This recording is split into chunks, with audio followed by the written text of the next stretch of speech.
আজকে data entry operator না দেওয়ার ফলে কার নাম DAS DASS হয়ে গেছে, কারো ROY রায় RAY রায় হয়ে গেছে। আজকে ইলেকশন কমিশন অফ ইন্ডিয়া এবং তার সিও পশ্চিমবঙ্গ সরকারকে একাধিকবার চিঠি লিখে 1000 ডাটা এন্ট্রি অপারেটর 4 মাসের জন্য চেয়েছিল। মাত্র 4 থেকে 5 কোটি টাকা সরকারের খরচ হতো, কিন্তু এই মুখ্যমন্ত্রী, এই সরকার এত দাম্ভিক, এরা বাংলাদেশি অবৈধ অনুপ্রবেশকারী মুসলিম, রোহিঙ্গা এবং মৃত ভুয়া ভোটারকে বাঁচানোর জন্য এরা ডাটা এন্ট্রি অপারেটর দেয়নি। আজকে ডাটা এন্ট্রি অপারেটর না দেওয়ার ফলে কার নাম DAS DASS হয়ে গেছে, কারো ROY রায় RAY রায় হয়ে গেছে, কার জায়গায় ওয়াই হয়ে গেছে।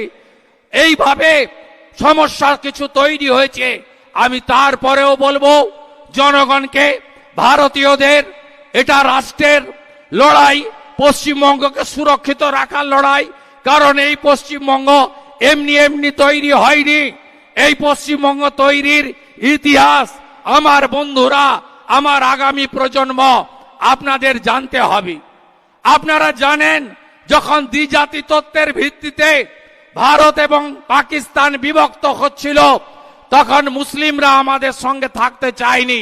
মোহাম্মদ আলী জিন্নাহর নেতৃত্বে, মোহাম্মদ আলী জিন্নাহ মুসলিম লীগের চেয়ারম্যান ছিলেন, তিনি বলেছিলেন ব্রিটিশদেরকে, তৎকালীন কংগ্রেসের নেতাদেরকে, আমার কলকাতা সহ পূর্ব পাকিস্তান চাই।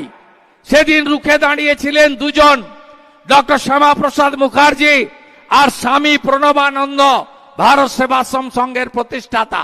এরা বলেছিল আপনারা ওপারটা নেন পূর্ববঙ্গ, এই এপারটা পশ্চিমবঙ্গ আমরা যাব না, আমরা হিন্দু মেজরিটি, আমরা মুসলিমদের সঙ্গে যাব না। 1947 সালের 20 জুন ব্রিটিশরা বলেছিল বিধানসভায় প্রস্তাব আনুন, যারা বেশি ভোট পাবে তাদেরকে রেখে দেব আমরা। বিধানসভায় প্রস্তাব এনেছিলেন ডক্টর শ্যামাপ্রসাদ মুখার্জি। 58 জন হিন্দু আইনসভার সদস্য ভোট দিয়েছিলেন ভারতের পক্ষে, 21 জন মুসলিম আইনসভার সদস্য ভোট দিয়েছিলেন পাকিস্তান ভুক্তির পক্ষে। সেই দিন ঠিক হয়ে গেছিল আমরা পূর্ববঙ্গ, পূর্ব পাকিস্তানে যাব না, আমরা ভারতে থাকব। বাঙালি হিন্দুদের হোমল্যান্ড হলো এটা। তাই অত সহজে এটা আমরা পাইনি।